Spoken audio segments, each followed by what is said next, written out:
حضرات ہمارے اشتیاق صاحب اور ان کے رفقا سفر عمرہ پہ نکلنے والے ہیں، اسی سلسلے میں یہ پروگرام کا انعقاد ہوا ہے۔ اللہ تبارک و تعالیٰ ان کے سفر کو آسان فرمائے اور عمرے کو قبول فرمائے اور ہم سب کو بھی یہ موقع عطا فرمائے اللہ پاک۔ ایک بار اور درود پاک پڑھ لیجیے، اللہم صلی علی سیدنا مولانا محمد معدن الجود والکرم وآلہ وصحبہ وبارک وسلم۔ صلاۃ و سلام علیک یا رسول اللہ صلی اللہ تعالی علیہ وسلم۔ نعت پاک کی چند شعر حاضر کرتا ہوں، ایک مطلع نظر کرتا ہوں، تمام علماء کرام کی دعا لیتے ہوئے محبت کے ساتھ سماعت فرمائیں اور اس نعت کے مطلع کو گنگناتے رہیے، کرم ہو جائے گا سرکار مدینہ کا تو مدینہ بھی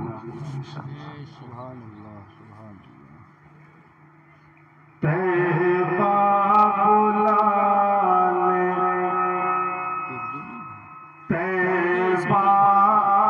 در پر بلانے کا جو ہمارے بکھر نہ جائیں، در پر بلانے کا جو ہمارے بکھر نہ جائیں، در پر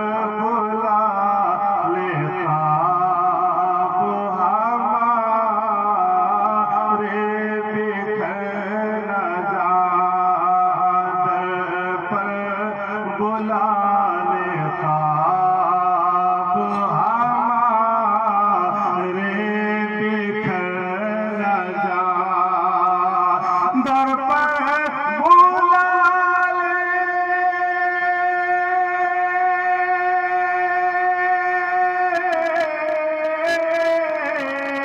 در پر بلانے کا ہمارے بکھر نہ جائیں، طیبہ سے دور ہم کہیں سرکار مل نہ جائیں، طیبہ سے دور ہم کہیں سرکار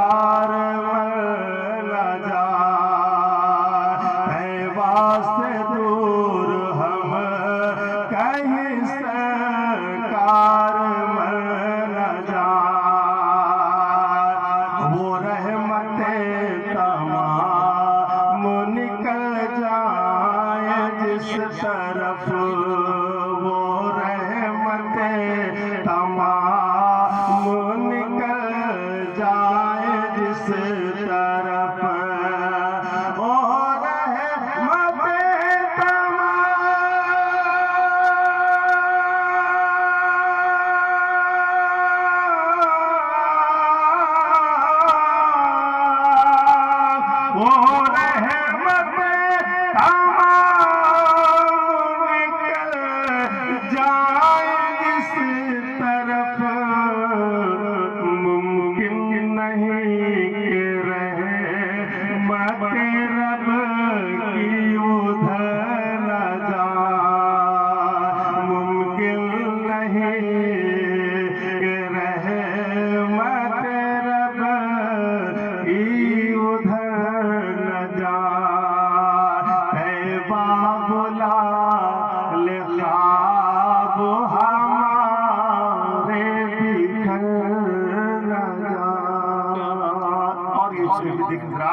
کہ دریائے لطف اپنا بہاتے رہے سدا، دریائے لطف اپنا بہاتے رہے سدا، کہ دریائے لطف اپنا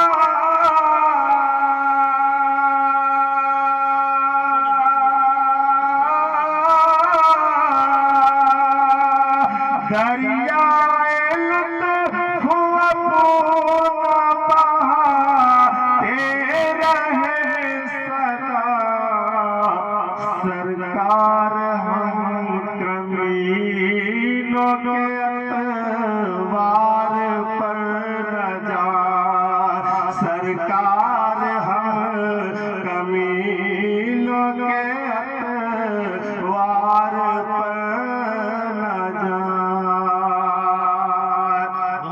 اس وقت تک قرار نہ آئے گا آپ کو، اس وقت تک قرار نہ آئے گا آپ کو، آئے گا آپ کو کہ اس وقت تک قرار،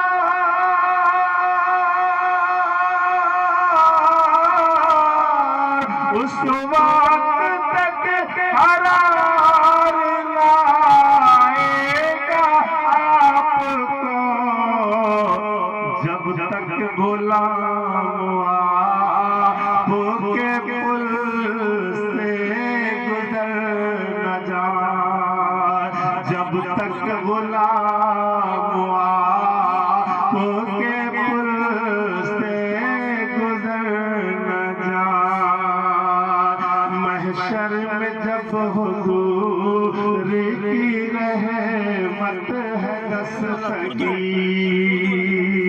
محشر میں جب حضور کی رحمت ہے دستگیر، کہ محشر میں جب حضور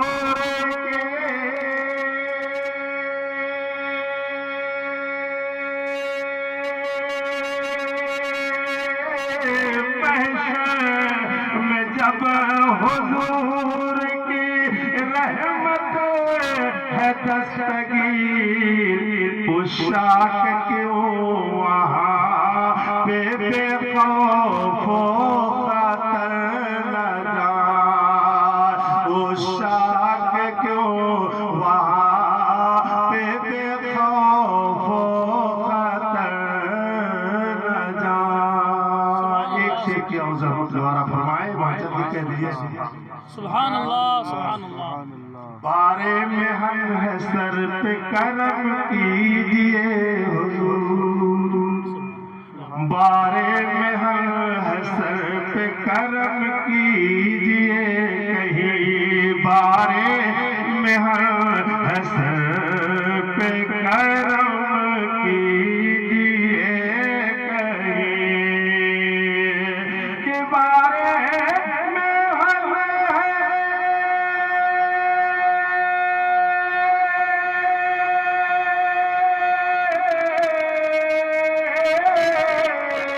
بارے میں ہم ہے سر پہ کرم کیجئے، کہیں آقا غلام آپ کے بے موت مر نہ جائے، آقا غلام آپ کے بے موت مر نہ جائے۔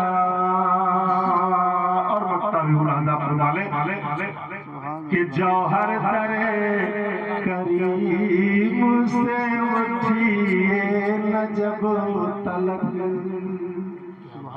جوہر در کریم سے اٹھیے نہ جب تلک، جوہر در کریم سے اٹھیے نہ جب تلک، کہ جوہر در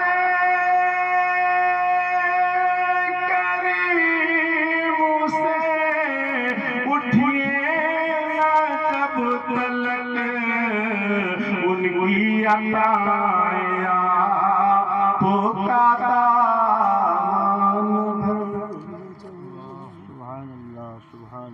سبحان اللہ۔ نبی کے عشق میں جو شخص دنیا چھوڑ دیتا ہے، بسر کر بولیے سبحان اللہ۔ نبی کے عشق میں جو شخص دنیا چھوڑ دیتا ہے، وہ اپنے پیچھے لاکھوں کا اثاثہ چھوڑ دیتا ہے، وہ اپنے پیچھے لاکھوں کا اثاثہ چھوڑ دیتا ہے، اور میرا دل پر لگا کر روز جاتا ہے مدینہ میں، میرا دل پر لگا کر روز جاتا ہے مدینے میں، بدن مجبور ہے اس کو اکیلا چھوڑ جاتا ہے، میرا دل پر لگا کر روز جاتا ہے مدینے میں، بدن مجبور ہے اس کو اکیلا چھوڑ جاتا ہے. اور شاعر نے کیا اچھے انداز میں کہا تھا کہ خدا کی بارگاہ میں پہنچا تو سرخرو ہو کر, خدا کی بارگاہ میں پہنچا تو سرخرو ہو کر, نہ پوچھ عظمت طیبہ کے پاک راہوں کی. خدا کی بارگاہ میں پہنچا تو سرخرو ہو کر, نہ پوچھ عظمت طیبہ کے پاک راہوں کی. رہے مدینہ میں چھائی تھی بے خودی اتنی, کہیں پہ گر پڑی گٹھی میرے گناہوں کی.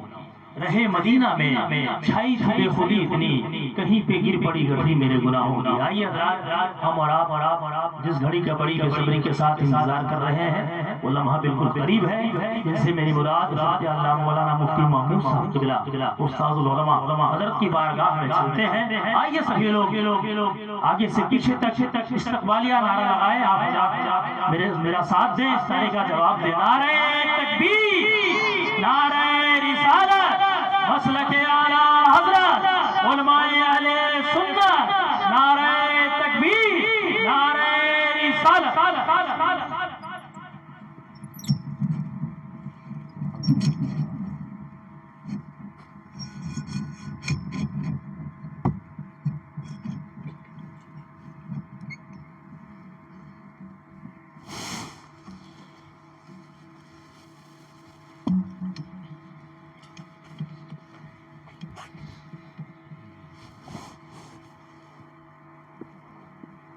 السلام علیکم ورحمۃ اللہ وبرکاتہ.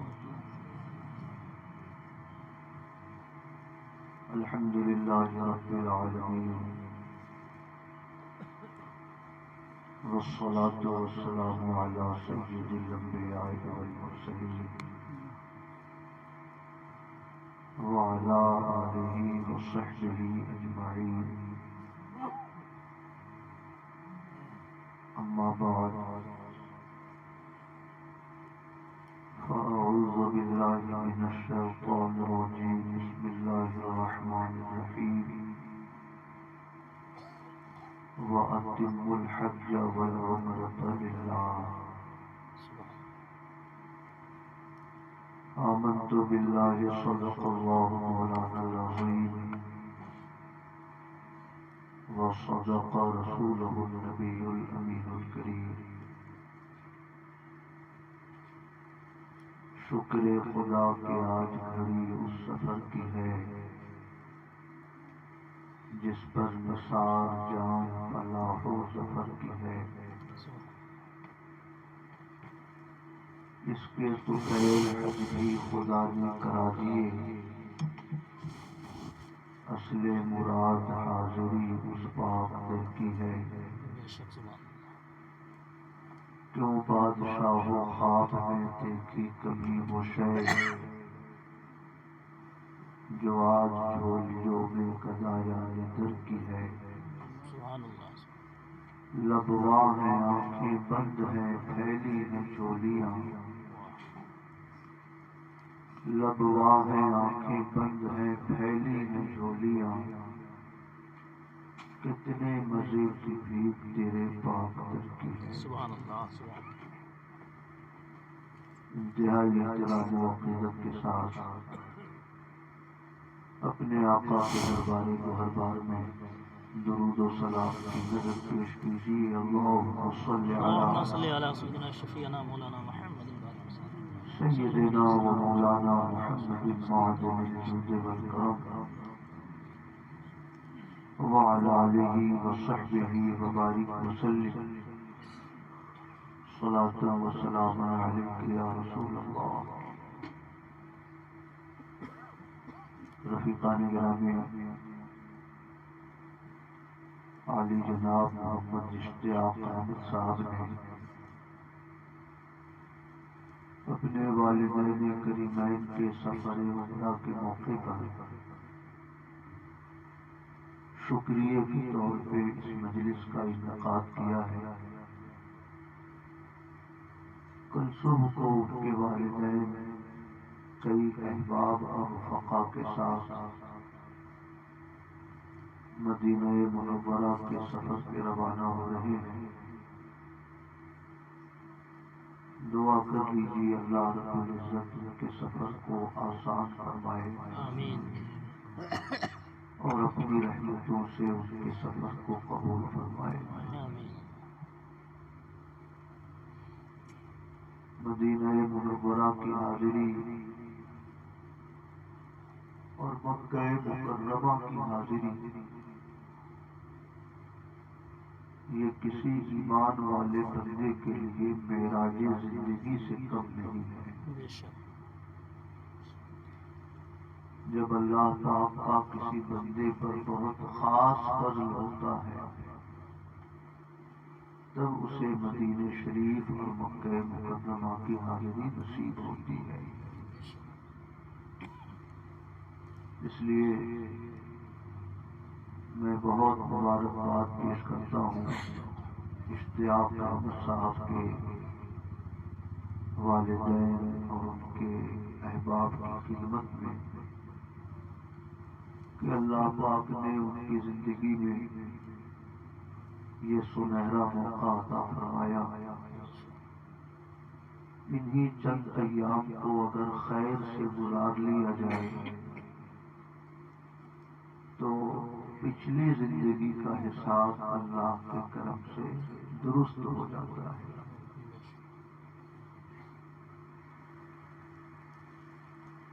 میں نے یہ بات اس لیے کہی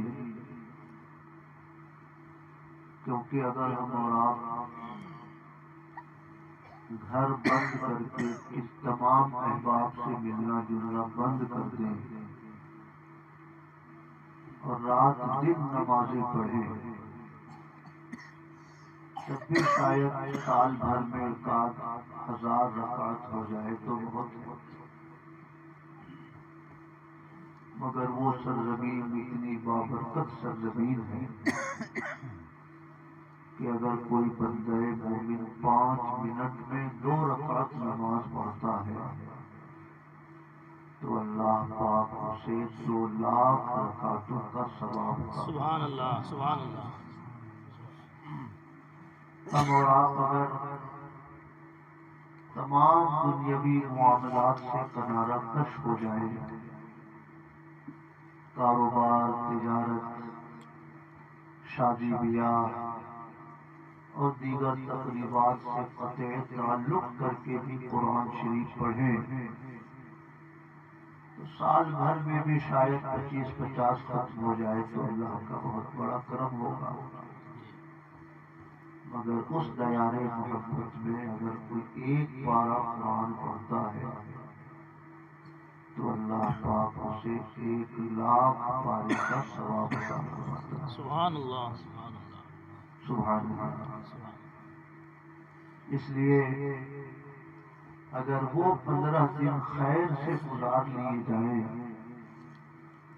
تو پچھلی زندگی کا حساب بھی درست ہو جاتا ہے اور آنے والی زندگی کے لیے بھی خیر کا سرمایہ لے کر وہ اپنے گھر کو واپس آیا کرتا ہے. اس لیے ایک بڑے امام گزرے ہیں امام حسن بصری رضی اللہ تعالی عنہ. یہ تابعی ہیں. ان کی والدہ حضرت ام سلمہ رضی اللہ تعالی عنہ کی کنیز تھی جن کو خادمہ کہتے ہیں. یہ چھوٹے سی عمر میں تھے، بچے تھے. کبھی کبھار ان کی والدہ کسی کام میں مصروف رہتی اور یہ رونے لگتے بھوک سے تو حضرت ام سلمہ ان کو اپنا دودھ پلا دیا کرتی تھی. فیضان نبوت سے ہماری جو مائیں مستفیض تھی ان امہات المؤمنین کا دودھ اس بچے کے حلق میں اترا ہو وہ کتنا سعادت مند ہوگا اور کتنا تقوی شعار ہوگا ہم اور آپ اس کا اندازہ نہیں لگا سکتے. حضرت ام سلمہ کی برکت تھی کہ حضرت حسن بصری کو سید التابعین کہا جاتا تھا. سبحان اللہ سبحان ان کے ایک ملنے جلنے والے دوست مکہ شریف میں رہتے تھے. ان کا نام تھا عبد الکریم ابن انس. بہت دنوں سے مکہ شریف میں قیام پذیر تھے. وہاں کوئی شخص ان کی مخالفت پہ قبر بستہ ہو گیا، یا مکہ شریف کا جو حاکم تھا اس نے پریشان کرنا شروع کیا، جس سے دل برداشتہ ہو کر امام حسن بصری کے دوست نے مکہ شریف سے ہجرت کرنے کا ارادہ کیا کہ اب میں مکہ شریف میں نہیں رہوں گا. تو حضرت حسن بصری نے ان کو ایک خط لکھا. وہ خط فضائل مکہ کے نام سے چھپا ہوا، مکہ شریف کے فضائل، اس نام سے وہ چھوٹی سی کتاب چھپی ہوئی. اس میں امام حسن بصری فرماتے ہیں کہ تم وہ شہر چھوڑنا چاہتے ہو کہ جہاں ہزاروں انبیاء کرام نے آخری سکونت کے لیے جس سرزمین کا انتخاب فرمایا ہے، کسی بھی پیغمبر کی امت اور ان کی قوم کے لوگ جب اس نبی کی دعوت کو قبول نہیں کرتے تھے اور انہیں تبلیغ کی وجہ سے تنگ کرتے تھے، تو وہ پیغمبر اپنا شہر چھوڑ کر مکہ شریف آ جاتے تھے. وہی خانہ کعبہ کے ارد گرد رہتے تھے. ان میں سے اکثر انبیاء کرام کا وصال کھانے پینے کی سہولت دستیاب نہ ہونے کی وجہ سے ہو گیا. تو امام حسن بصری نے فرمایا کہ جس شہر کو 300 انبیاء کرام نے اپنے قیام کے لیے منتخب فرمایا، کیا تم ایسی برکت والی جگہ سے ہجرت کرنا چاہتے ہو؟ اور اسی رسالے میں لکھا کہ تم مکہ چھوڑنا چاہتے ہو، وہاں حجر اسود اور زمزم کے بیچ میں 300 انبیاء کرام کی قبریں ہیں. سمجھ رہے ہیں؟ حجر اسود اور زمزم کے کنویں کے بیچ میں درجنوں انبیاء کرام کی قبریں ہیں، اور رکن یمانی اور رکن شامی کے بیچ میں 300 انبیاء کرام کی قبریں ہیں. سبحان اللہ. ہم خوش عقیدہ مسلمان اجمیر شریف جاتے ہیں، خواجہ ہند کی قبر انور کی زیارت کرتے ہیں. جو صاحبان توفیق ہوتے ہیں انہیں اللہ پاک بغداد شریف کی سعادت عطا فرماتا ہے. مگر یہ اولیاء کی قبریں ہیں. ان شہروں میں اولیاء کرام کے مزارات ہیں. مگر امام حسن بصری فرماتے ہیں کہ مکہ شریف میں رکن یمانی اور رکن شامی کے بیچ میں 300 انبیاء کرام کی قبریں.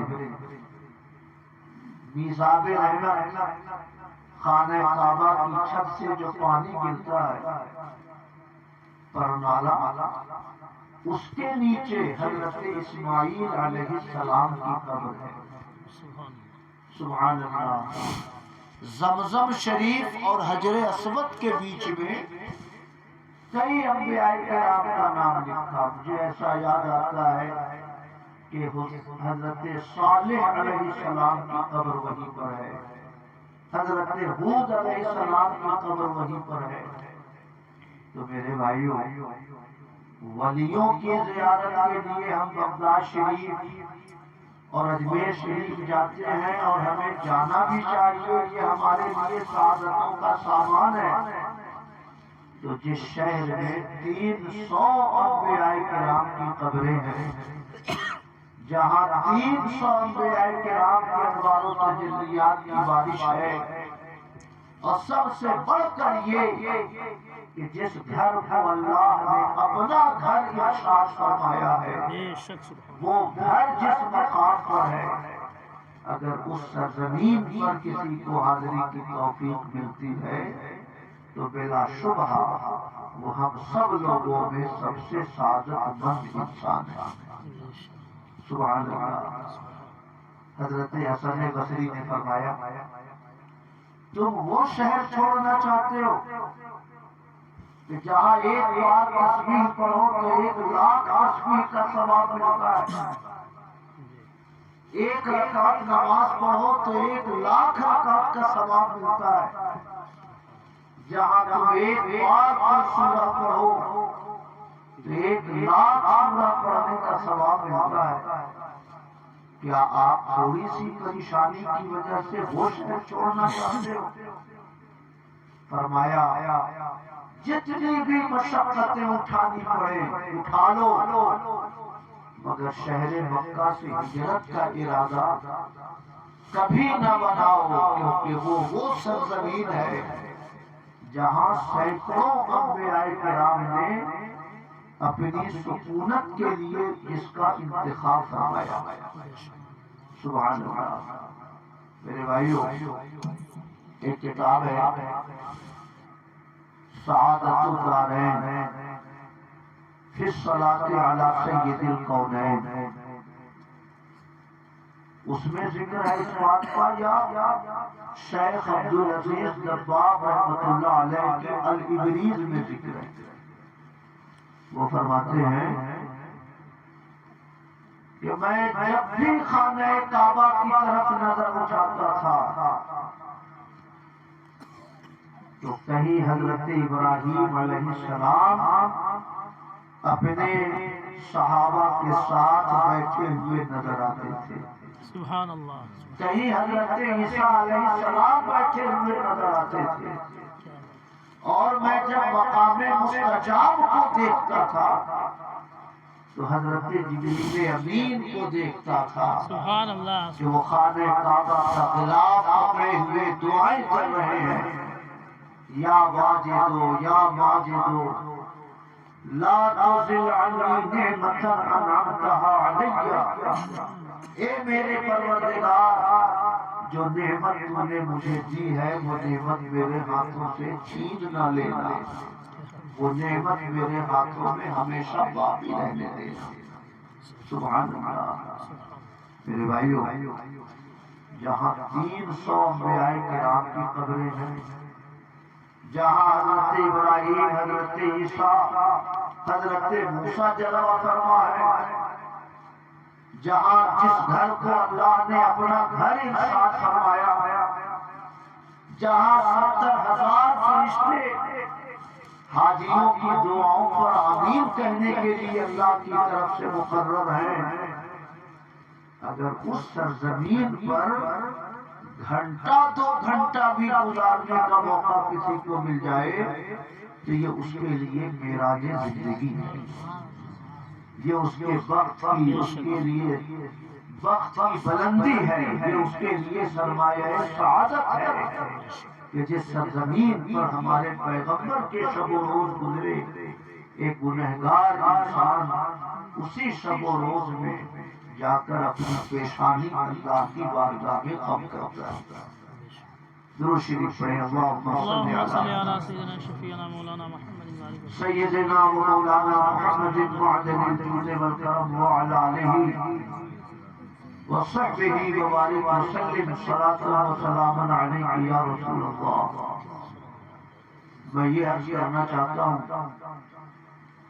کہ ایمان والوں سے پوچھئے تو وہ تذکرہ مدینے کا کرتا ہے، امرو علی الدیار دیار لیلا اقبل زلجدارا زلجدارا، میں لیلا کے دیار سے گزرتا ہوں، کبھی اس دیوار کو چومتا ہوں، کبھی اس دیوار کو چومتا ہوں۔ وما حب الدیار سبقنا قلبی ولیکن حب من سکن الدیار۔ مجھے دیواروں کی محبت نے فریفتہ نہیں کر رکھا ہے، بلکہ ان دیواروں کے پیچھے جو لیلا رہتی ہے میں اس کی محبت میں دیواروں کو چوم رہا ہوں۔ سمجھ رہے ہیں میرے بھائیو؟ اس لیے کسی سنی سے پوچھئے تو مکے کا ذکر کم کرتا ہے، کیونکہ اس کا محبوب اور اس کے پیغمبر مدینے میں رہتے ہیں۔ بے شک سبحان اللہ۔ اس لیے اعلیٰ حضرت نے بھی ہم لوگوں کو سکھایا ہے، کعبے کا نام تک نہ لیا، طیبہ ہی کہا، مکے کا نام تک نہ لیا، طیبہ ہی کہا۔ پوچھا اگر کسی نے کہ نہضت کدھر کی ہے، کہاں جا رہے ہیں، کہاں کی تیاری ہے، تو ایک بار بھی زبان پر مکے کا نام نہیں آیا، جب بھی نام آیا تو مدینے کا نام آیا۔ تو چونکہ ہمارے حبیب وہاں رہتے ہیں، ہمارے پیغمبر مدینے میں رہتے ہیں، اس لیے مدینے سے ہمارے دلوں کا رشتہ زیادہ مضبوط ہے۔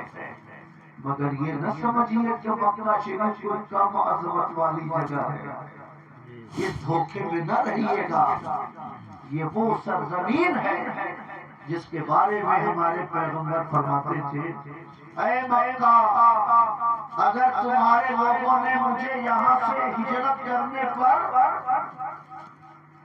مجبور نہ کیا ہو، لفظ ہے حدیث میں مجبور کا، مگر مجبور کہنا یہ پیغمبر کے لیے مناسب نہیں، اس لیے اس کی صحیح تعبیر ہے کہ اگر تمہارے لوگوں نے مجھے مکے سے مدینہ ہجرت کرنے کے اسباب نہ پیدا کیے ہوتے تو اللہ کی قسم میں تمہیں کبھی بھی چھوڑ کر نہ جاتا۔ بے شک سبحان اللہ، کہیے سبحان اللہ۔ سبحان اللہ۔ میرے بھائیو، جس شہر سے حضور محبت کرتے ہوں، جہاں 300 انبیاء کرام آرام فرما ہوں، جہاں میزاب رحمت کے نیچے حضرت اسماعیل اور حضرت ہاجرہ کی قبر ہو، جہاں انوار و تجلیات کی برکت حاصل کرنے کے لیے فرشتوں کی لائن لگی رہتی ہو، آمین کہنے کے لیے 70,000 فرشتوں کا نزول ہوتا ہو، وہ جنت نہیں ہے ہمارے لیے تو کیا ہے؟ سمجھ رہے؟ اس لیے میرے بھائی، میں نے شروع میں یہ عرض کیا کہ اگر کسی کو 2 دن 4 دن بھی اس سرزمین پر گزارنے کا موقع مل جائے تو اس کے لیے معراج زندگی ہے، اس کے لیے سرمایہ افتخار ہے، اس کے لیے سعادت کی سب سے بڑی سوغات ہے کہ اللہ پاک نے اس سرزمین پر حاضری کا موقع عطا فرمایا۔ سبحان اللہ۔ میرے بھائیو، مگر مدینہ شریف کی شان، سبحان اللہ۔ ایک بڑے محدث گزرے ہیں، امام یحییٰ ابن معین، 233 ہجری میں ان کا انتقال ہوا۔ امام احمد ابن حنبل کے رفقا میں سے ہیں، بعض کتابوں میں لکھا ہے کہ ساتھی تھے، بعض کتابوں میں لکھا ہے کہ استاد تھے۔ امام احمد ابن حنبل فرماتے تھے کہ کسی بھی شخص کے ثقہ یا ضعیف ہونے کے بارے میں اگر ابن معین کہہ دیتے ہیں تو پھر باقی کسی تحقیق کی ہمیں کوئی ضرورت نہیں رہتی۔ یحییٰ ابن معین نے کہہ دیا ثقہ ہے تو ہم مان لیتے ہیں ثقہ ہے، یحییٰ ابن معین نے کہہ دیا کہ یہ ضعیف راوی ہے تو ہم قبول کر لیتے ہیں کہ ضعیف راوی ہے۔ سمجھ رہے ہیں؟ اتنی اونچی شان۔ امام بخاری ان کے شاگرد ہیں، امام مسلم ان کے شاگرد ہیں۔ آج دنیا میں سب سے زیادہ چرچا بخاری شریف مسلم شریف کا ہوتا ہے، بخاری مسلم بخاری مسلم، مگر امام بخاری یہ امام یحییٰ ابن معین کے شاگرد ہیں۔ سبحان اللہ۔ ایک بار ان کی مجلس میں تذکرہ چلا کہ خانہ کعبہ کا طواف افضل ہے یا مدینہ منورہ کی حاضری افضل ہے۔ ان کی مجلس میں ذکر چلا۔ میرے بھائیو، امام یحییٰ ابن معین ارشاد فرماتے ہیں، میں نے ان کی کتاب سے اس قول کو نقل کیا ہے، اس کا اسکرین شاٹ ہے میرے موبائل میں، تھوڑا سا تلاش کرنا پڑے گا۔ کتاب الجرح والتعدیل شاید اس کتاب کا نام ہے۔ فرماتے ہیں امام یحییٰ ابن معین، تم یہ پوچھتے ہو کہ خانہ کعبہ کا طواف افضل یا مدینہ منورہ کی حاضری افضل؟ سنو، لَدَوْرَةٌ إِلَى الْمَدِينَةِ أَفْضَلُ مِنْ 70 طَوَافًا۔ مدینہ منورہ کا ایک سفر میرے نزدیک 70 بار خانہ کعبہ کا طواف کرنے سے افضل ہے۔ سبحان اللہ، سبحان اللہ۔ 70 بار خانہ کعبہ کا طواف کرنے سے افضل مدینہ منورہ کی ایک بار کی حاضری۔ کہیے سبحان اللہ۔ اور کیوں نہ ہو افضل؟ کائنات کے سب سے افضل پیغمبر وہاں رہتے ہیں، کائنات کے سب سے اعلیٰ انسان جنہیں اللہ نے افضل البشر بھی بنایا اور افضل الرسل بھی بنایا، وہ پیغمبر وہاں تشریف فرمائے، تو وہاں کی حاضری ہمارے لیے کیوں نہیں فضیلت کا سبب ہوگی؟ میرے بھائیو، حدیث شریف ہے، ما بین منبری و بیتی روضۃ من ریاض الجنہ، میرے منبر اور میرے کمرے کے بیچ میں جو جگہ ہے وہ جنت کی کیاریوں میں سے ایک کیاری ہے۔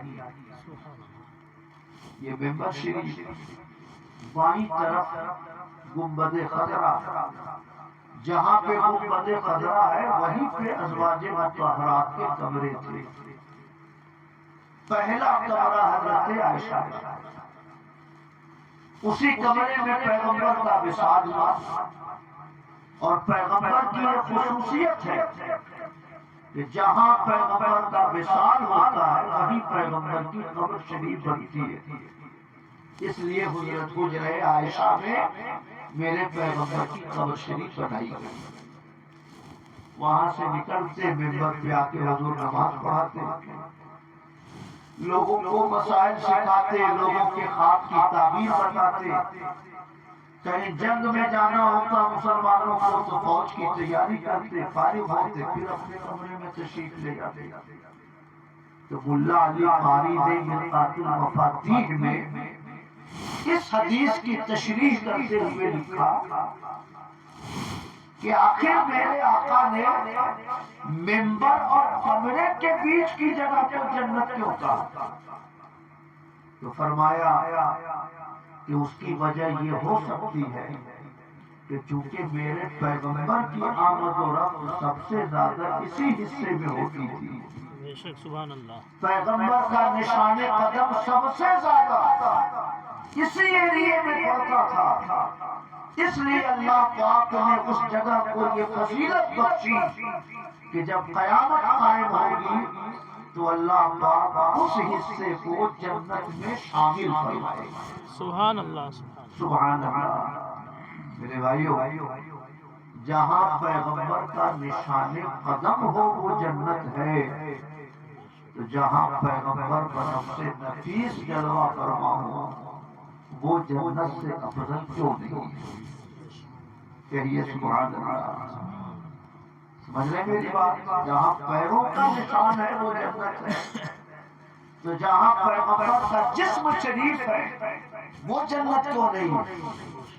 اس لیے شیخ عبدالحق محدث دہلوی نے مدارج النبوت میں لکھا، بقعے کے ضم اعضائے وے صلی اللہ علیہ وسلم کردہ قبر شریف کا وہ حصہ جو میرے پیغمبر کے جسم سے لگا ہوا ہے، جسم کو ٹچ کر رہا ہے، اگر آرا بر تمام اماکن و مواضع ترجیح و تفضیل دہن، اگر قبر کے اس حصے کو دنیا کے تمام مقامات پر فضیلت دی جائے، حتیٰ کہ بر عرش عظیم و کعبہ معظمہ، یہاں تک کہ اس حصے کو عرش سے افضل کہا جائے، خانہ کعبہ سے افضل کہا جائے، نہ نبی دانت ہے کہ مومن را کہ درا توقع کنت، میں نہیں سمجھتا کہ کوئی بھی ایمان والا آدمی اس مسئلے میں ذرا سا بھی شک کرے گا۔ بے شک سمجھ رہے میری بات؟ اتنے تھکے ہوئے کیوں لگ رہے آپ لوگ؟ ابھی تو 10 بھی نہیں بجا ہے ٹھیک سے، اتنی ٹھنڈک بھی نہیں ہے۔ قبر شریف کا وہ حصہ جو میرے پیغمبر کے جسم سے لگا، اگر اس کو دنیا کے تمام مقامات پر فضیلت دی جائے، یہاں تک کہ اس کو عرش پر فضیلت دی جائے، کعبہ پر فضیلت دی جائے، تو میں نہیں سمجھتا کہ کسی مومن کو اس میں تھوڑا سا بھی شک ہوگا۔ کب کہا انہوں نے؟ اعلیٰ حضرت امام احمد رضا کے پیدا ہونے سے 220 سال پہلے، 220 سال پہلے اعلیٰ حضرت پیدا ہوئے 1272 ہجری میں، اور شیخ عبدالحق کا انتقال ہوا 1052 ہجری میں۔ 1272 سے 1052 مائنس کیجئے تو 220 سال کا فرق ہے۔ 2 صدی پہلے کہہ گئے کہ اگر نبی کی قبر کو عرش پر فضیلت دی جائے، کعبہ پر فضیلت دی جائے، تو کسی مومن کو شک نہیں ہوگا۔ بے شک سبحان اللہ۔ اللہ نے کیسا نور بصیرت بخشا تھا، اللہ نے کیسی روشنی بخشی تھی۔ آج 450 سال لگ بھگ ہو گئے، 400 سال ہو گئے، 1052 1446، یعنی 400 سال پورا ہونے میں 6 سال بچے۔ 400 سال پہلے کہہ گئے کہ جو مومن ہوگا اس کو شک نہیں ہوگا۔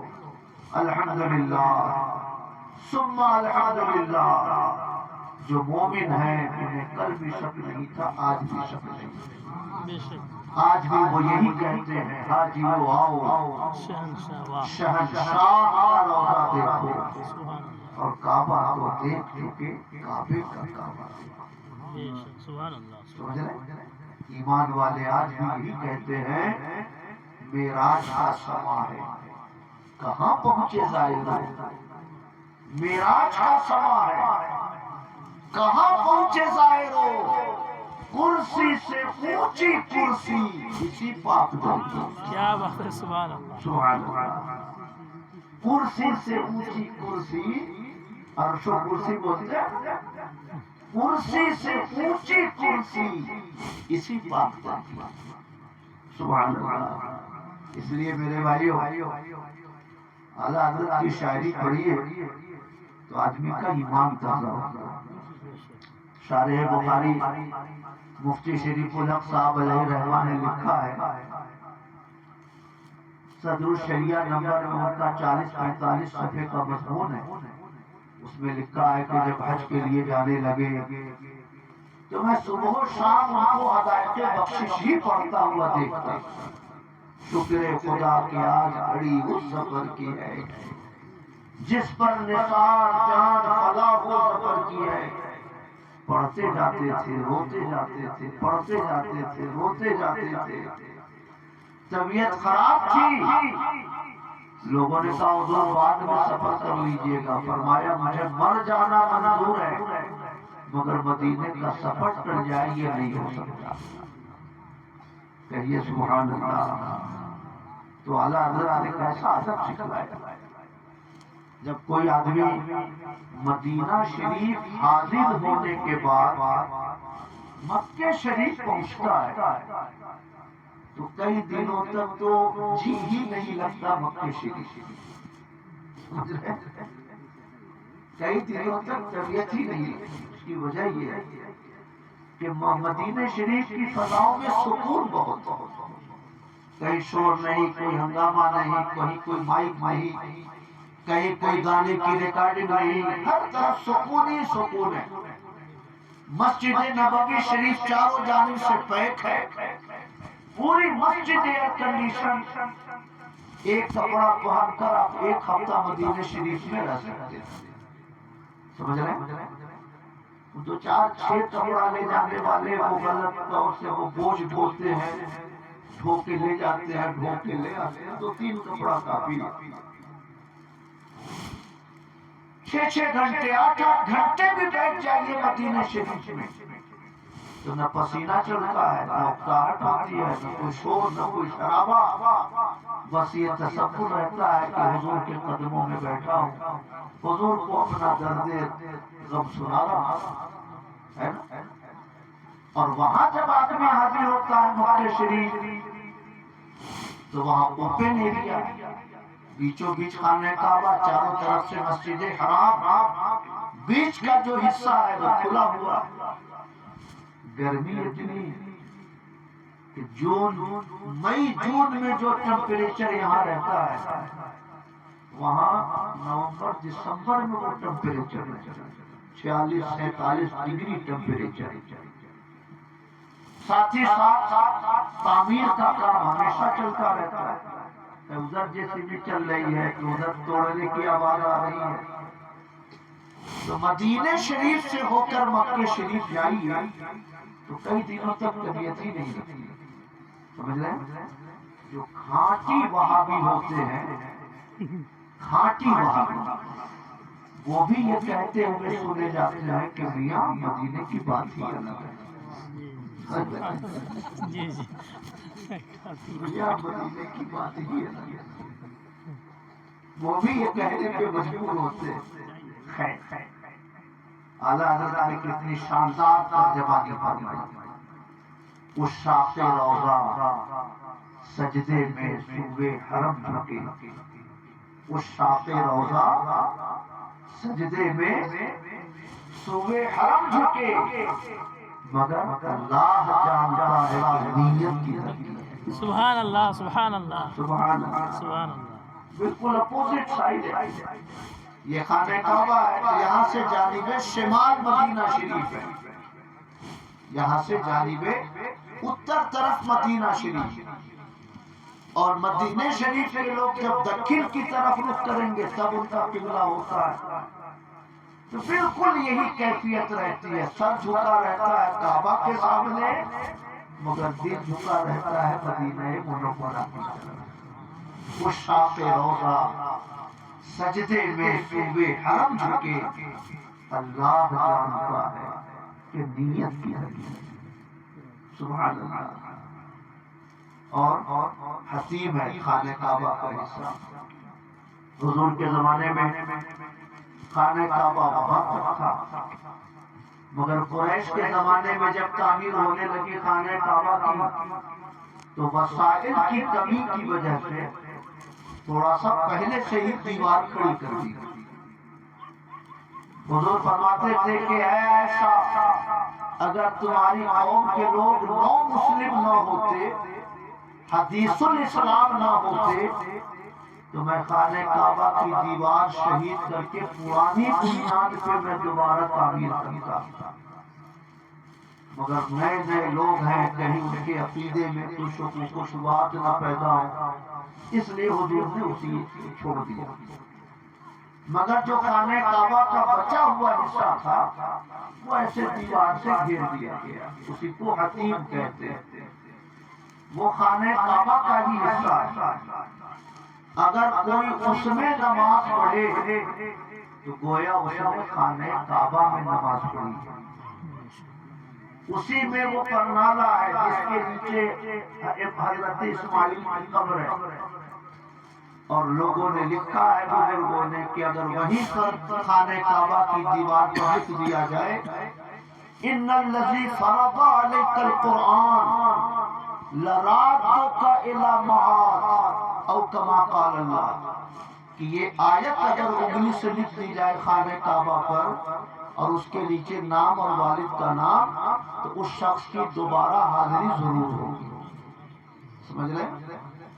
تو یہ پوزیشن ہے اس کی حتیم کی، خانہ کعبہ کی دیوار اور یہ ایسے گرا ہوا ایسا حصہ ہے. تو اعلیٰ حضرت تعبیر کرتے ہیں آغوش شوق، اچھا اسی طرف مدینہ شریف، اسی طرف مدینہ شریف ہے. تو جیسے ماں اپنے بچے کو بلاتی ہے اسے ہاتھ پھیلا کر آ جاؤ بیٹے ادھر، تو اعلیٰ حضرت تعبیر فرماتے ہیں آغوش شوق کھولے ہے جس کے لیے حتیم. کیا بات ہے، سبحان اللہ. آغوش شوق بولے کھولے ہے جس کے لیے حتیم، وہ مڑ کے دیکھتے نہیں یہ دھن کدھر کی. سبحان اللہ، سبحان اللہ. سبحان اللہ، وہ مڑ کے دیکھتے نہیں یہ دھن کدھر کی. سبحان اللہ. کچھ سنا دے عشق کے بولوں میں ہے رضا، مشتاق طبع لذت سوز جگر کی. میں دعا کرتا ہوں کہ اللہ پاک ہمارے ان بھائیوں کے لیے مکہ شریف کے سفر کو ہی مبارک بنائے، مسعود بنائے، اور مدینہ منورہ کی حاضری کو بھی ان کے لیے مبارک و مسعود بنائے. مگر چلتے چلتے ایک بات، مکہ مکرمہ کی سب سے بڑی عبادت یا سب سے ضروری عبادت نماز تو ہے، سب سے بڑی عبادت. روزہ ہے افضل عبادت، مگر نفل عبادتوں میں سب سے اہم عبادت ثواب پانا.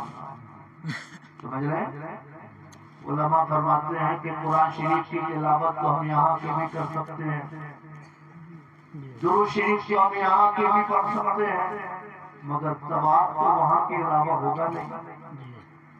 اس لیے نفل عبادتوں میں سب سے اہم عبادت مکہ شریف میں خانہ کعبہ کا طواف ہے. اس لیے جب تک مکہ شریف میں رہیے عمرہ کی شکل میں طواف کیجئے یا صرف طواف کیجئے، مگر آپ کا زیادہ سے زیادہ وقت طواف میں گزرنا چاہیے.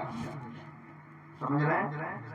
مگر میں نے بزرگوں کا جو معمول دیکھا، میں نے بزرگوں کا جو معمول دیکھا وہ یہ دیکھا کہ جب بھی وہ حرم شریف آتے تو اگر فرض نماز نہیں پڑھی ہے تو فرض نماز پڑھ لی، عشاء کا وقت ہے عشاء پڑھ لیا، ظہر کا وقت ہے ظہر پڑھ لیا. فرض نماز پڑھنے کے بعد کچھ رکعتیں نفل کی بھی پڑھیں. 10 رکعت پڑھ لیے تو 10 لاکھ رکعتوں کا ثواب. 20 رکعت پڑھ لیے تو 20 لاکھ رکعت کا ثواب. سبحان اللہ. چند رکعتیں نفل نماز کی بھی پڑھی، اس کے بعد بیٹھ کر ایک پارہ آدھا پارہ جتنی توفیق کو تلاوت کیجیے. پھر اس کے بعد جب آپ کی طبیعت بحال ہو تو جا کے طواف کر لیجیے خانہ کعبہ. طواف کرنے میں آدھا گھنٹہ 45 منٹ لگ جاتا ہے. بھیڑ زیادہ ہو تو کچھ زیادہ وقت لگتا ہے، بھیڑ کم ہو تو کچھ کم وقت لگتا ہے. مگر ان سعودیوں نے آج کل ایک نیا مسئلہ کھڑا کیا. اگر آپ احرام کے کپڑے میں ہیں تب تو وہ نیچے والے میں جانے دیں گے، اور اگر کرتا پاجامہ میں ہے تو اوپر رہتے دوسری تیسری منزل پر. اس سے دقت یہ ہوتی ہے کہ نیچے طواف کرنے میں اگر آدھا گھنٹہ لگتا ہے تو اوپر طواف کرنے میں 1 گھنٹہ لگتا ہے، کیونکہ ایریا لمبا ہو جاتا ہے. اب جو نوجوان ہیں ان کے لیے تو کوئی دشواری نہیں، مگر بوڑھے ہیں اور ان کو اوپر بھیج دیا ان کے لیے تھوڑی دشواری بڑھ جاتی ہے. تو ایسے موقعوں پر کچھ علماء پوچھتے ہیں کہ اگر ہم احرام کی چادر اوڑھ کے چلے جائیں تاکہ وہ ہم کو نیچے جانے سے نہ روکے تو اس میں کوئی غلط تو نہیں ہے. سمجھ رہے ہیں؟ تو میں یہ کہتا ہوں کہ چونکہ سعودیوں کا یہ ظلم ہے، یہ ان کا ناحق قانون ہے کہ آپ نیچے جائیے، آپ اوپر جائیے، جگہ خالی ہے تو سب کو آنے کی اجازت دیجیے، جگہ نہیں ہے تو سب کو اوپر بھیجیے، سمجھ رہے ہیں؟ اس لیے اگر ہم مصلحتاً چادر اوڑھ لیں مگر زبان سے ہم جھوٹ نہ بولیں کہ میں نے عمرہ کی نیت کی ہے یا میں احرام باندھ کر کے مسجد عائشہ سے آیا ہوں، جھوٹ نہ بولیے، صرف چادر لپیٹ لیجیے نیچے اوپر، تاکہ وہ ظالم سعودی روکے نہیں، آپ کو سیدھے اندر جانے دیں، تو میرے لحاظ سے اس میں کوئی مذائقہ نہیں ہے، سمجھ رہے ہیں؟ جیسے مسجد کھلی ہے، اب مسجد کے صدر صاحب کہیں کہ آپ کو وہاں پڑھنا، ادھر نہیں آنا، یہ تو ظلم نہ ہے میرے صدر صاحب کا، جب وہ اللہ کا گھر ہے تب کہیں بھی پڑھ سکتے ہیں۔ تو یہ سعودیوں کا ظلم ہے کہ وہ کمزوروں کو نیچے نہیں جانے دیتے، اوپر بھیج دیتے۔ خیر، تو مکے شریف میں جب تک رہے چند رکعتیں نفل بھی روزانہ پڑھیے، شاید قیامت کے دن نمازوں کے حساب میں کچھ کمی ہو تو یہ نمازیں اس میں شامل کر دی جائیں۔ قرآن کے پارے 2 پارے روزانہ پڑھیے۔ حضور نصیر ملت جانے والوں سے فرماتے ہیں کہ ایک ختم قرآن وہاں پڑھیے گا اور ایک ختم قرآن مدینہ شریف میں پڑھیے گا۔ تو حج والے دنوں میں کیونکہ 40 دنوں کا سفر ہوتا ہے، تو حج کے دنوں میں تو ایک ختم وہاں اور ایک ختم وہاں پڑھنا مشکل نہیں ہے، مگر ایک ہفتہ عمرے میں یہاں، ایک ہفتہ وہاں، تو 7 دنوں میں اگر 4 پارے روزانہ پڑھے تو یہ سعادت مل سکتی ہے، ایک ختم یہاں ایک ختم وہاں۔ تو اگر پڑھنا آتا ہو تو قرآن شریف ضرور پڑھیں، ہر نماز کے بعد اگر ایک پارہ پڑھا جائے تو 5 وقت میں 5 پارے ہو گئے، 7 دنوں میں 7 5 35، ایک ختم قرآن ہو گیا۔ ایک آدھ وقت اگر ناغا بھی ہو گیا تو اس کو ہوٹل پہ آ کے مکمل کر لیجیے، مگر اپنا ایک ایم بنائیے کہ مجھے یہ کرنا ہے، سمجھ رہے ہیں؟ دیہات سے جانے والے لوگ وہاں جا کے بھی خیری چونا میں ہی لگے رہتے، یہ سب سے بڑی مصیبت۔ دیہات کے لوگ اگر خیری کھانے کی عادت ہو تو وہاں جا کے بھی وہ خیری ہی چونا تلاش کرتے رہتے ہیں۔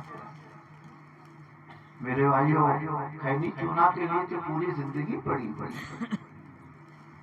کمبل اور لحاف خریدنے کے لیے تو پوری زندگی پڑی ہوئی۔ یہ آپ کی زندگی کا سب سے سنہرا وقت ہے، انمول وقت ہے، یہ وقت آپ کو دوبارہ نہیں ملنے والا، اس لیے اپنا ایک روٹین بنائیے۔ میں حرم میں جاؤں گا تو سب سے پہلے فرض نماز ادا کروں گا، اس کے بعد میں کم سے کم 10 رکعت نماز نفل پڑھوں گا، کم سے کم 1-2 پارہ بیٹھ کے قرآن پڑھوں گا، پھر اس کے بعد میں خانہ کعبہ کا طواف کروں گا۔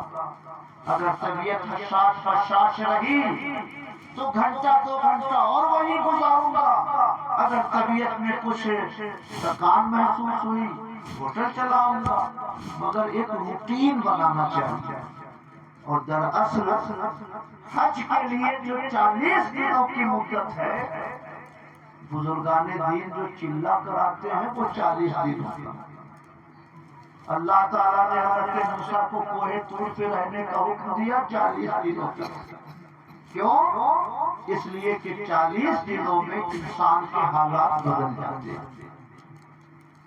ماں کے پیٹ میں پانی کا قطرہ 40 دن، خون میں بدلا تو 40 دن، پھر گوشت کا لوتھڑا بنا تو 40 دن، پھر اس کے اندر روح ڈالی گئی تو 40 دنوں کے بعد، تو ہر 40 دن پر پوزیشن تبدیل ہو رہی ہے۔ اس سے بزرگان دین یہ عقد کرتے ہیں کہ کسی بھی عمل کے لیے جو چلہ ہوتا ہے وہ 40 دنوں کا، 40 دن تک آدمی اگر کسی عمل کو ریگولر کر لے تو اس سے اس کے دل کا باطنی نظام تبدیل ہو جاتا ہے. کہیے سبحان اللہ. سبحان اللہ. ایک روٹین بنانا چاہیے. ہم نے بزرگوں کو یہی دیکھا ہے، اور جو روٹین بنائیے یہاں آنے کے بعد بھی اسی روٹین پہ چلتے رہے. جی جی بے شک. سمجھ رہے ہیں؟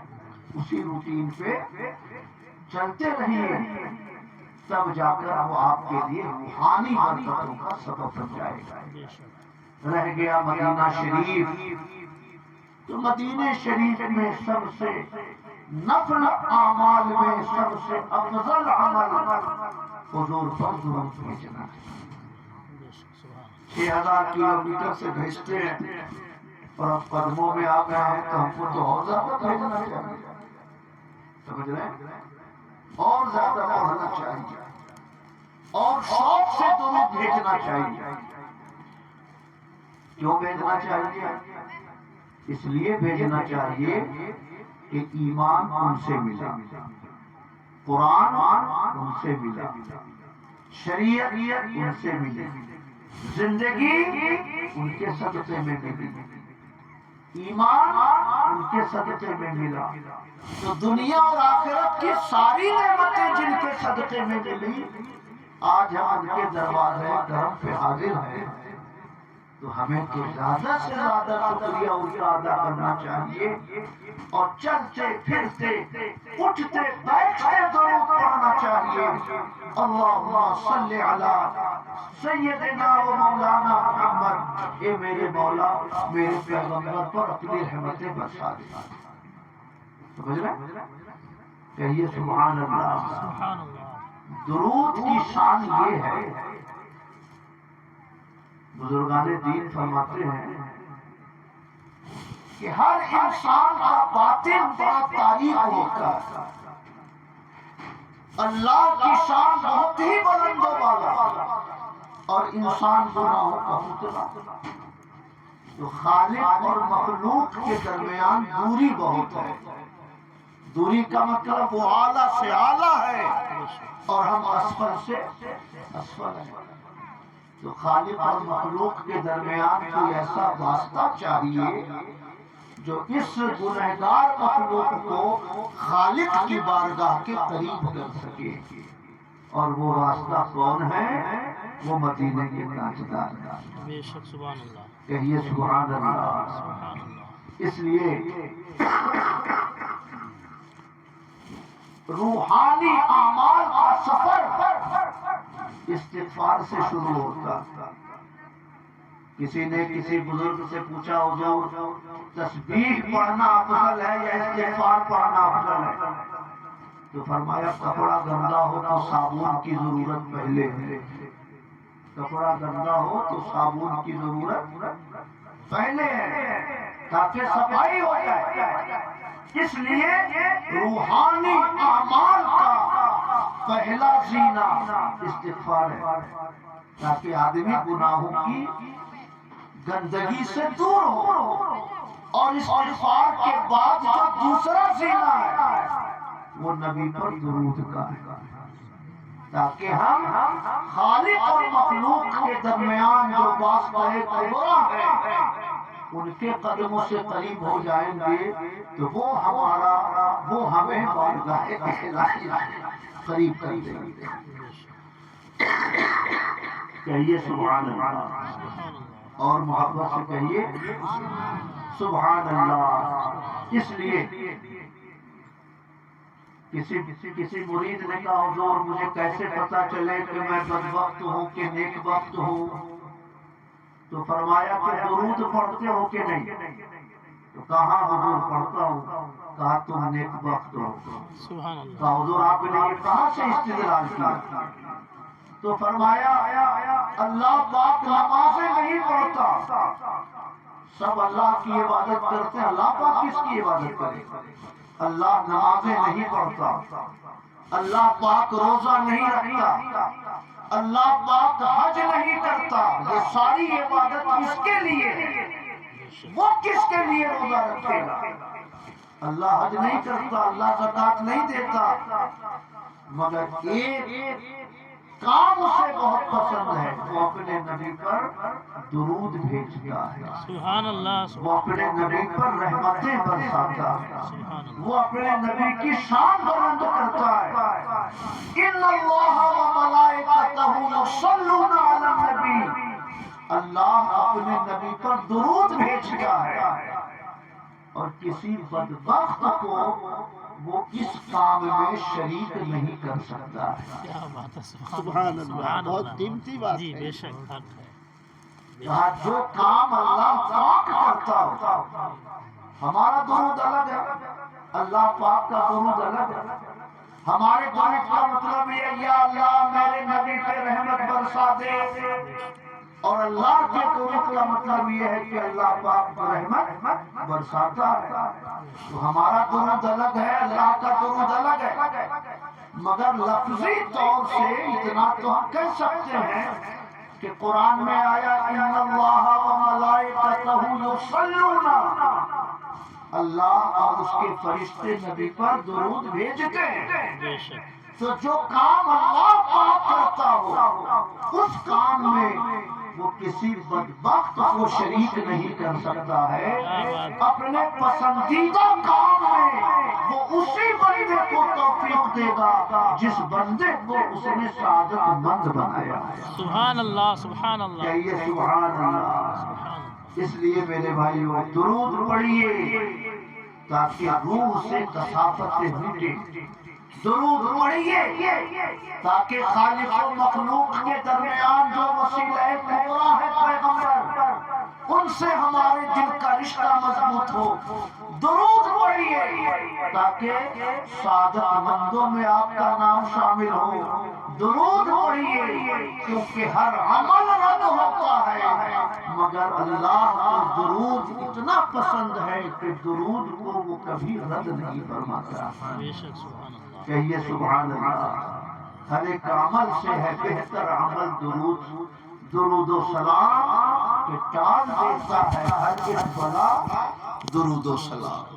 خیر، دس بجنے والے ہیں، آدھے گھنٹے سے زیادہ میں نے آپ حضرات سے چند باتیں عرض کر لی۔ چلتے چلتے بس یہی گزارش کہ مکہ شریف میں رہیے تو آپ کے جو معمولات ہو ان معمولات میں طواف کو ترجیح دیجیے، اور مدینہ شریف میں رہیے تو نبی پر درود پڑھنے کو ترجیح دیجیے۔ بے شک، سبحان اللہ، سمجھ رہے ہیں؟ سبحان اللہ 100 بار تو یہاں سے پڑھتے ہیں، جنت میں جا کے بھی 100 ہی بار پڑھیں گے۔ اسپیشل انعام چاہیے تو اسپیشل نظر چاہیے۔ ایسا اسپیشل اگر انعام چاہیے تو اس کے لیے اسپیشل نظر پیش کرنا ہوگا۔ 100-200 تو انڈیا والے پڑھتے ہیں، مدینے جا کے بھی 100-200 پڑھیے گا، کم سے کم 1000 پڑھیے۔ بے شک، صبح کو 1000، شام کو 1000، دوپہر میں 1000، کم سے کم 1000۔ اور میں نے ابھی پڑھا امام عبد الوہاب شارانی رحمۃ اللہ علیہ کی کتاب ہے الطبقات الکبریٰ، اس میں ایک بزرگ کا ذکر انہوں نے کیا ہے، شیخ ابو المواہب شاذلی۔ اس میں بہت سارے خواب ہیں ان کے، حضور کا دیدار ان کو بہت ہوتا تھا۔ شیخ ابو المواہب شاذلی نے فرمایا، حضور قیامت کے دن مجھ کو بھولیے گا نہیں، میری بھی شفاعت کیجیے گا۔ تو حضور نے فرمایا میں تم کو کیسے بھول سکتا ہوں، تم روزانہ میرے اوپر 1000 بار درود بھیجتے ہو، تم روزانہ میرے لیے سورہ کوثر پڑھتے ہو، تو میں تم کو کیسے بھول سکتا ہوں۔ سبحان اللہ۔ اس کا مطلب ہوا کہ ہمارے درودوں کی خبر نبی کو ہے، بے شک، بے شک، ہماری تلاوتوں کی خبر نبی کو ہے۔ پھر فرمایا شیخ ابو المواہب شاذلی فرماتے ہیں کہ حضور نے آگے بڑھ کر میرے چہرے پہ بوسہ دیا، میری پیشانی پہ بوسہ دیا، تو میں دنگ رہ گیا کہ حضور اتنا بڑا کرم فرمایا آپ نے تو فرمایا میں ان لبوں کو بوسہ دے رہا ہوں جو لب میرے اوپر صبح کو بھی 1000 بار درود پڑھتے ہیں اور جو شام کو بھی میرے اوپر 1000 سبحان بار اللہ، درود سبحان پڑھتے اللہ، ہیں۔ سبحان اللہ، کہیے سبحان اللہ۔ سبحان اللہ۔ تو بزرگوں کے معمولات میں تعداد تو بہت ہے، کسی کی تعداد 40,000 کی، روزانہ 40,000 پڑھتے تھے، کسی کی تعداد 10,000 کی، مگر جو ایک اوسط تعداد ہم نے اللہ کے خاص بندوں کی دیکھی وہ 1000 بار درود پڑھا۔ سمجھ رہے ہیں؟ اس لیے یہاں بھی اگر اللہ توفیق دے تو پڑھیے، یا جمعے کی رات ہے، امام جلال الدین سیوطی رحمۃ اللہ علیہ رات بھر نہیں سوتے تھے، جمعرات کی رات میں رات بھر نہیں سوتے تھے، صرف حضور پر درود بھیجتے تھے۔ آج مغرب سے لے کر کل مغرب تک اور 75 بار حضور کو خواب میں دیکھا، سبحان اللہ، سبحان 75 بار حضور سے میں کسی بھی حدیث کے بارے میں شک ہوتا تو پوچھ لیتا تھا، حضور یہ آپ کی حدیث ہے کہ نہیں؟ سبحان اللہ۔ اس لیے عرفان محبت عام ہے لیکن فیضان محبت عام نہیں۔ بے شک۔ اللہ پاک ہمیں توفیق دے تو یہاں رہ کے بھی 1000 بار درود شریف کو معمول بنائیے، اور وہاں جا کر تو اس سے زیادہ ہم کو درود پڑھنا چاہیے، کیونکہ جن کے صدقے میں ہمیں عمرہ ملا، آج اس نبی مکرم کی بارگاہ میں ہم حاضر ہیں تو ہمیں تو درودوں کی سوغات زیادہ پیش کرنی چاہیے۔ میں بہت مبارکباد دیتا ہوں، چونکہ عمرہ کے زیادہ تر مسائل، معاملات اور احتیاطیں آپ نے خطیب اہل سنت حضرت علامہ مولانا نذیر القادری صاحب سے سماعت فرما لی ہے، اس لیے میں نے گفتگو کو تھوڑا دوسرے رخ کی طرف پھیرا، مکہ مکرمہ کی عظمت اور مدینہ منورہ کی فضیلت پر، تاکہ ہمارے یہ احباب دل میں یہ تصور لے کر جائیں کہ ہم کتنی بڑی بارگاہ میں جا رہے ہیں، بے شک۔ ہم کتنے اونچے مقام پر جا رہے ہیں۔ اللہ پاک ہمارے ان بھائیوں کے سفر کو قبول فرمائے۔ اشتیاق احمد صاحب نے بڑے ذوق و شوق سے یہ مجلس سجائی ہے، اللہ پاک انہیں بھی جزائے خیر عطا فرمائے۔ وہ بڑا خوبصورت شعر ہے، جلد مجھ کو مدینے بلا لیں، جلد میں اس لیے کہہ رہا ہوں، آپ پر تو بھروسہ ہے لیکن زندگی کا بھروسہ نہیں۔ سبحان اللہ۔ یا رسول اللہ جلد مجھ کو مدینے بلا لیں، جلد میں اس لیے کہہ رہا ہوں، آپ پر تو بھروسہ ہے لیکن زندگی کا بھروسہ نہیں۔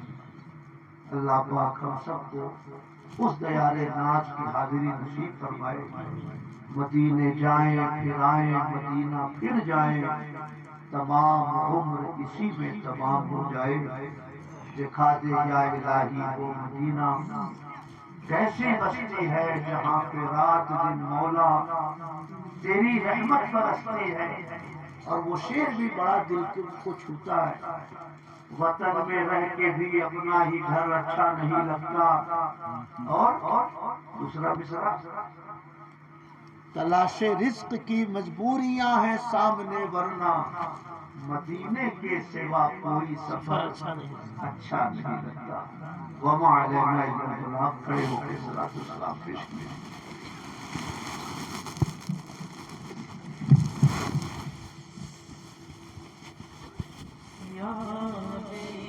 السلام علیک یا رسول، السلام علیک یا